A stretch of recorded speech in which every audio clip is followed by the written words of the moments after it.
So today we are going to be talking about the conversion of Lieutenant Dan. This is Lieutenant Dan from the movie Forrest Gump, which if you haven't seen, I highly recommend you watch. Forrest Gump, viewed from a Christian perspective, is a beautiful story, and it's a pretty Christian film. Just to go to two plot points broader before we get to Lieutenant Dan. When Jenny and Forrest are kids, and she's praying in the field that God would take her, turn her into a bird to take her away, her grandmother ends up taking her from her abusive father, and Forrest interprets this as an act of God, the will of God being carried out in the real world. And at the end of the movie, in the final scene, when Forrest goes to Jenny's grave, he poses the question that, is everything part of a plan, or is everything floating around on a breeze, all accidental like?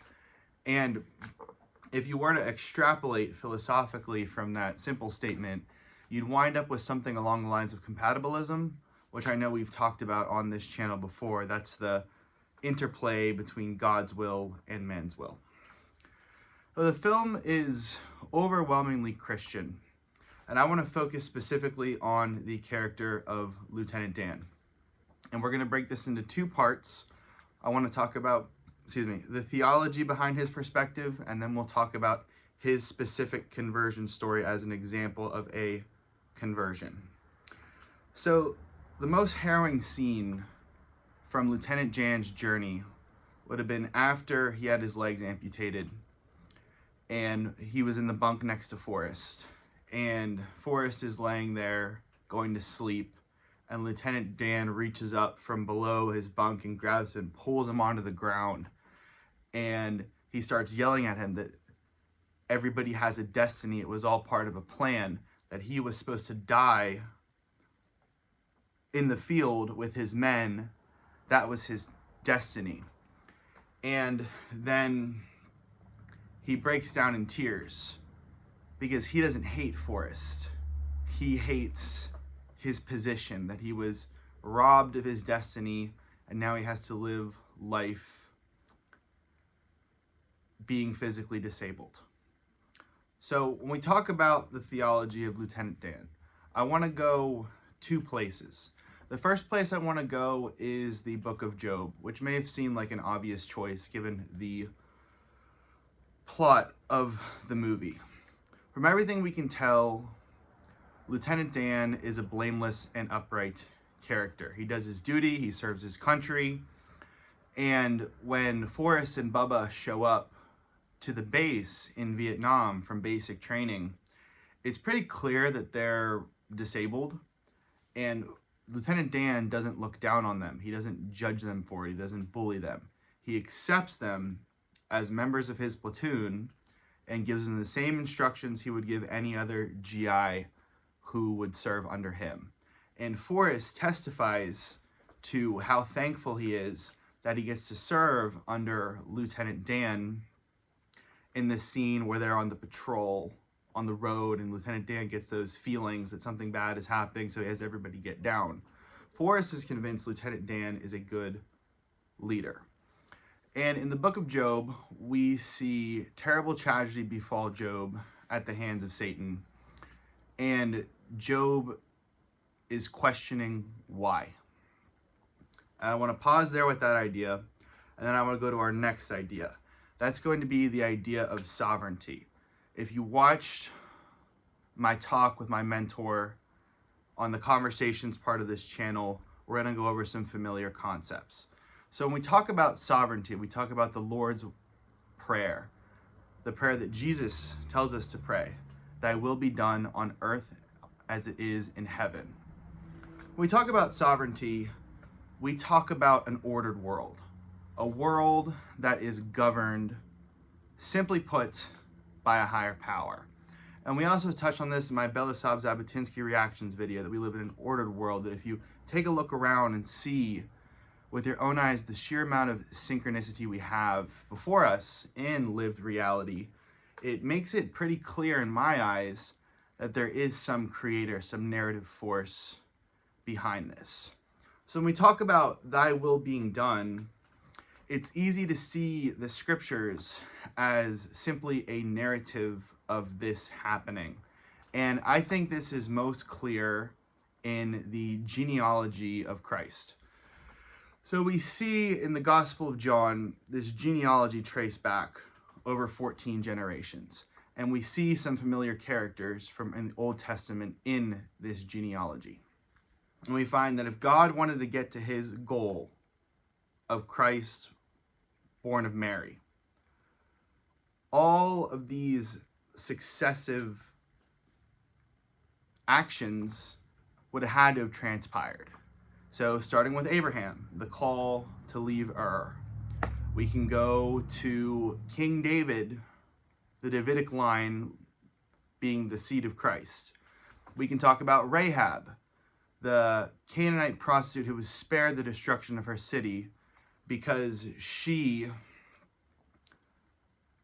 believed, basically, and agreed to help the Jewish forces in that war.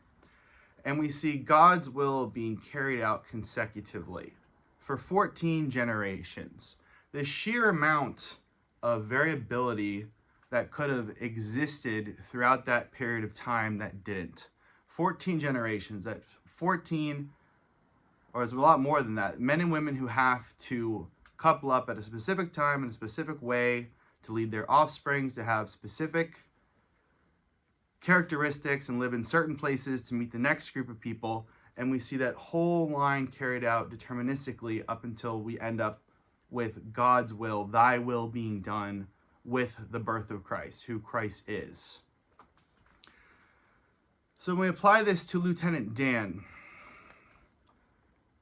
he already lives in a world of sovereignty.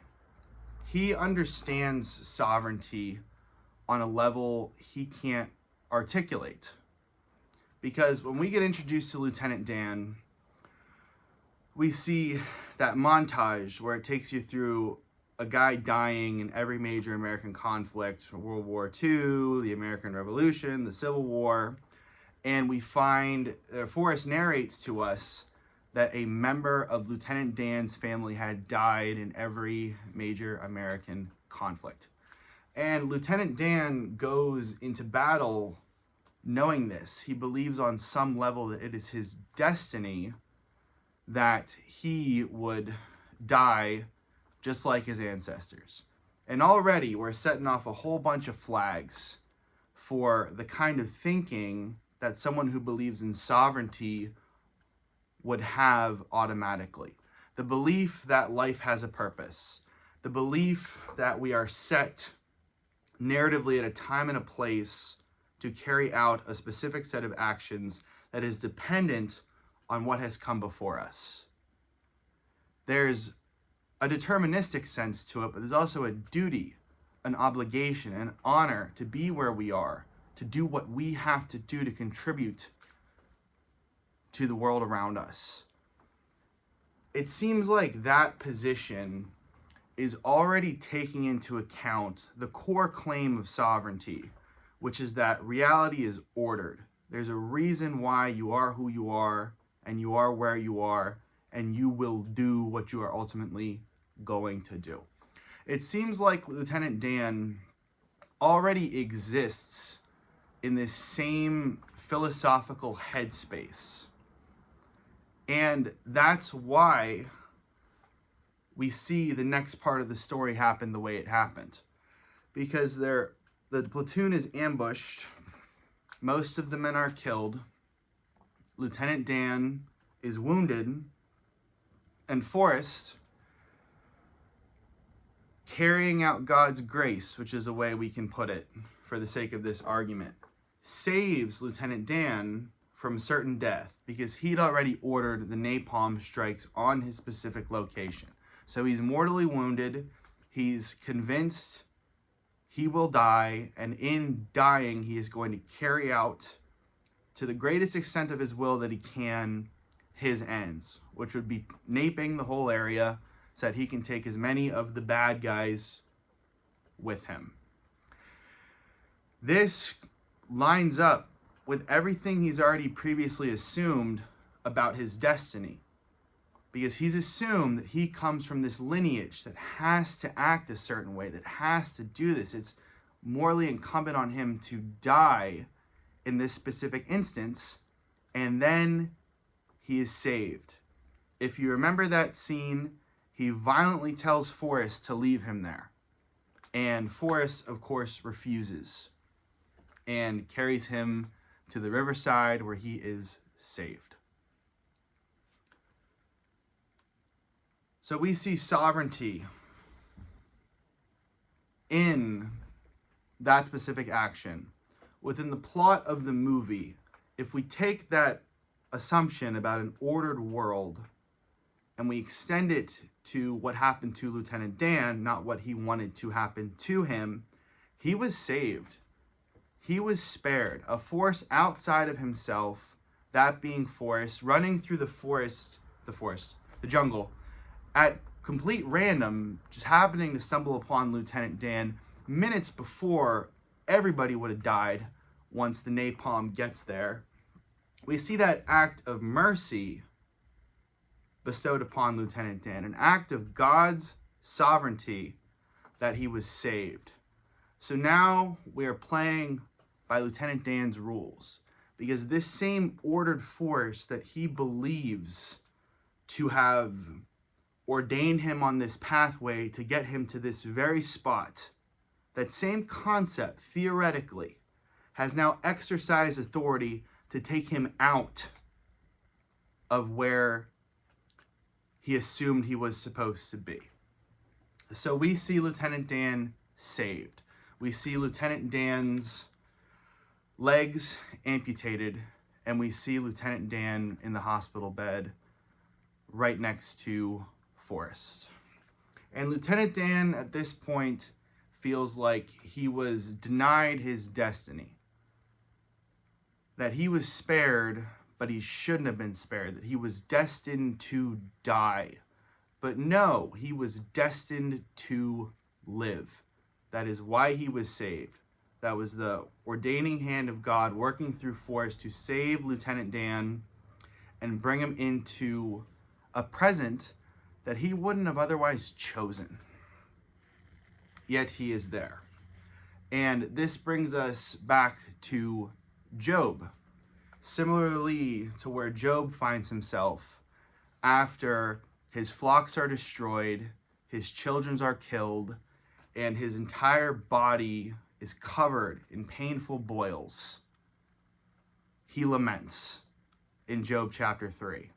And I think we could compare that lament to Lieutenant Dan's cry at Forrest on the floor of that hospital is a pure matter of lament. That the destiny they thought they had, that Job thought he would have, he was sacrificing on behalf of his children regularly. He was interceding for them. He lived a blameless and upright life before God. And then all this happens to him.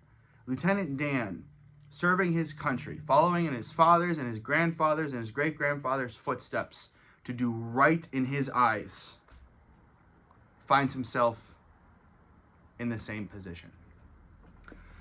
That's the theology of Lieutenant Dan. So now I want to switch over to talk about the conversion of Lieutenant Dan from a ministry perspective. Because when we see Lieutenant Dan in the hospital with Forrest, it's only briefly before he gets sent home because he's a double amputee. We see him collapse into cynicism. We see him collapse into bitterness. After that moment of vulnerability on the floor of the hospital with Forrest, his heart turns. His heart really just closes. And he goes off into the world. And then Forrest Gump goes on that whole journey about becoming a famous ping pong player and going to China. And he does that interview on the news where when he gets out of the building, Lieutenant Dan is behind him. And Lieutenant Dan is basically yelling at him with ire about why they would put a stupid person like him on the news. And Forrest is just happy to see Lieutenant Dan again. So Forrest crashes with Lieutenant Dan in New York around New Year's. And Lieutenant Dan's life has really gone downhill. He's an alcoholic. He's in a wheelchair.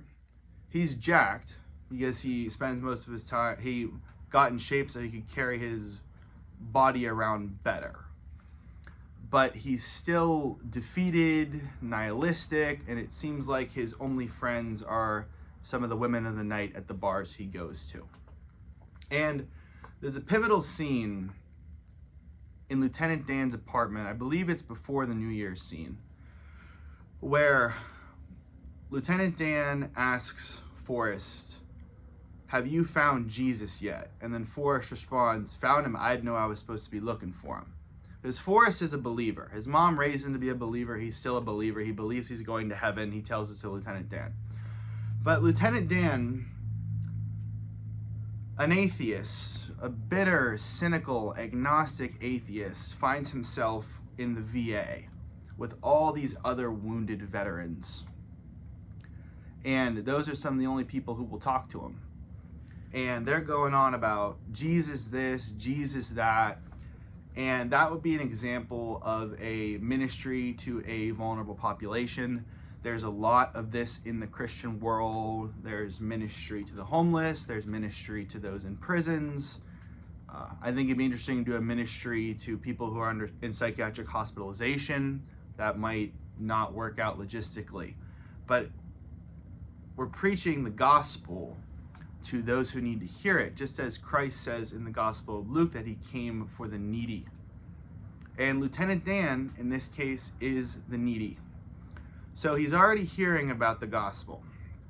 And he's angry, he's despondent, he's not interested. And he has an exchange with Forrest where he's talking about how a priest came to visit them, and the priest told him that if he believed, he would be able to walk beside Jesus or walk beside God in the kingdom of heaven. And Lieutenant Dan is irate. He says, "You hear what I said? Walk." And I think that's where, if Forrest was more theologically minded, he could have chimed in there and said, actually, in heaven we'll have redeemed bodies.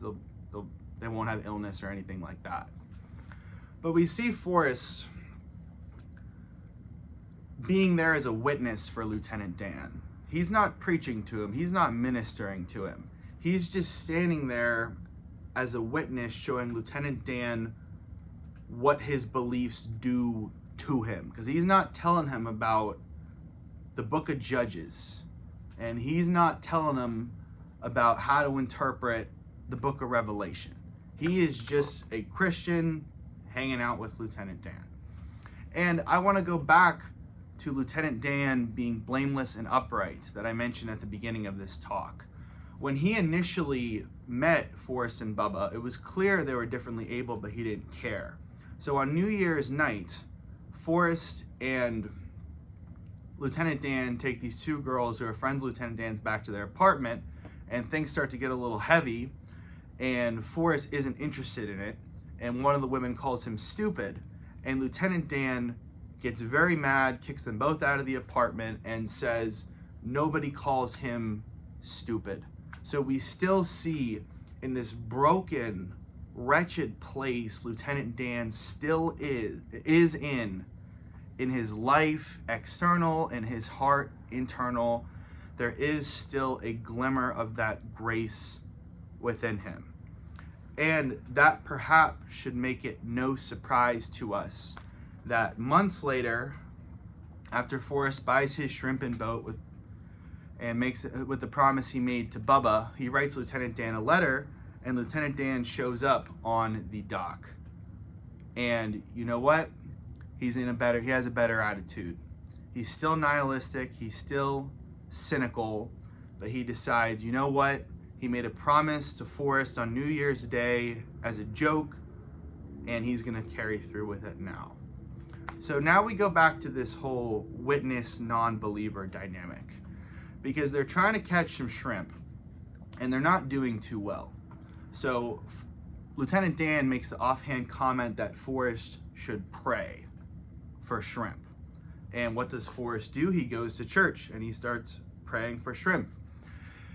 And what I want to paint about Lieutenant Dan here is that he's critical of Christianity, but he's not apathetic about it. He's critical about it.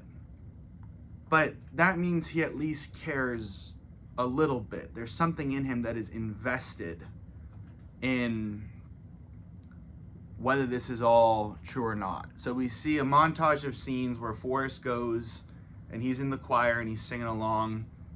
He says sometimes Lieutenant Dan came to, and we see Lieutenant Dan sitting in his wheelchair at the door of the church with a bottle. So drinking in church, not advised, but he's still there. He's still hearing the message. And I think that this is a good way to illustrate the work of grace on Lieutenant Dan. This idea is in his mind and he can't dismiss it. He can't dismiss it outright. He has to keep coming back, keep criticizing, keep poking fun. But every time he does it, it's still on his mind. And this, of course, comes to a point where they're out shrimping and Lieutenant Dan makes some comment about, where's your God anyways? We can't find any shrimp. And then Forrest says, and God showed up. And then we see the storm. And the storm is a very important part of this whole ministry to Lieutenant Dan. Because he's up in the mast of the ship, and the ship's rocking back and forth, and there's wind and thunder and lightning and just buckets of rain. And Lieutenant Dan is in the mast screaming his head off, challenging God, challenging directly to God that God will not sink this boat. And now we've gone back to the destiny sovereignty question, because Lieutenant Dan is in a similar place to where he was when he was lying on that battlefield with both of his legs blown up. He's putting a challenge to reality. He's putting a challenge to God, that this is basically, is all this real? I mean, he sees his destiny on that night could change. He could either live or he could be at the bottom of the ocean. And of course, he lives. And I think this is an important ministry concept as well, because if you really ask a bunch of Christians about what they believe, I wouldn't be surprised if you find stories, testimonial stories, about a confrontation with God. And it can take a bunch of different forms. That's testimony by testimony. I personally have had that confrontation moment. It's not a story I'm going to share right now, but I have. And the next day, after they've survived the storm, and you know how it goes, that storm sunk all the shrimp and boats in that part of the water, so they get to, they're unmatched in their ability to catch shrimp. They escalate to a whole fleet, and this becomes the Bubba Gump Shrimp Corporation, and they both end up very, very wealthy. The final moment we see from Lieutenant Dan, before Lieutenant Dan shows up at Forrest's wedding to Jenny years later, is Lieutenant Dan is sitting on the ship, and he tells Forrest, I never thanked you for saving my life. And then he jumps in the water to the effect he can jump and just starts swimming, and he's having a good time. And this really brings us full circle in the story of Lieutenant Dan. As a concept, if you were to think of it like a ministry, he reached a point of intense vulnerability where he heard the truth of the gospel.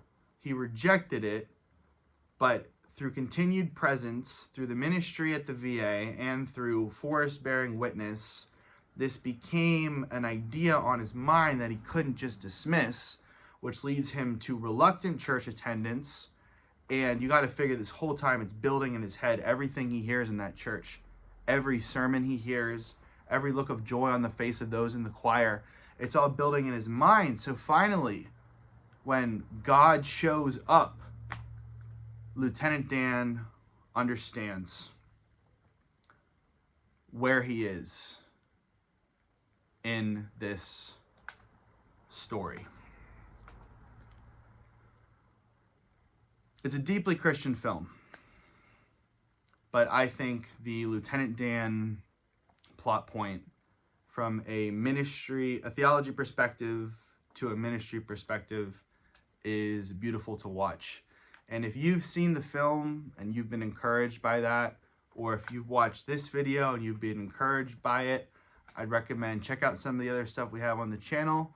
But most importantly, go find some Christians to talk to. They'll be thrilled that you want to hear about it. Thank you, and God bless.